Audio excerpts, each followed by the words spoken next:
Hello, good morning mga kasitsuna, no? Bisitahin po natin ating backyard farm after ng malakas na ulan dito sa Batangas. Ano po? So yan po ang ating Setsuna Gray Broodstag.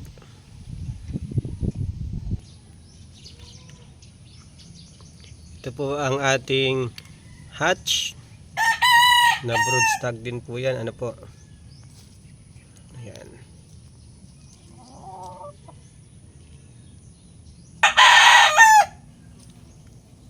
Ito po ang ating mga bulik stags, no? Mga national po yan. Nahanda natin.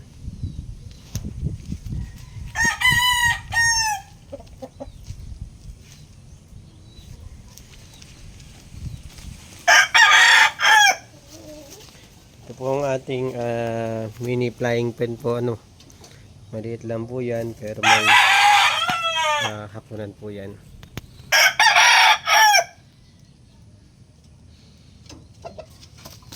Ito po ang ating tinatawag na tiger bulik.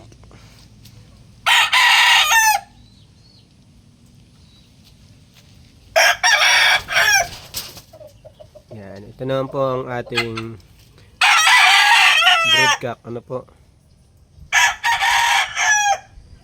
Yan, Nene Aguilar line po yan.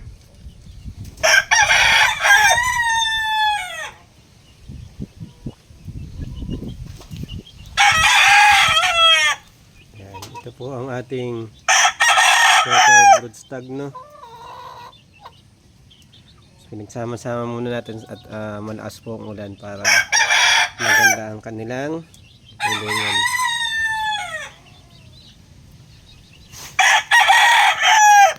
Yan, so ito pong itsura ng ating backyard ngayon pagkatapos ng malakas na ulan, no? Bagyong Tino dito sa Batangas.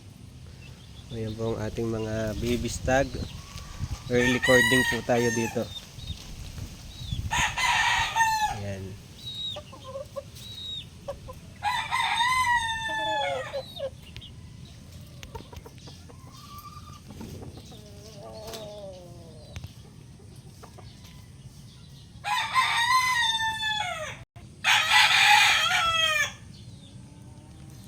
Ito po, very early maturing po. Napakabata pa po nito, no? Parang 5 months pa lang po ito pero napaagilas na.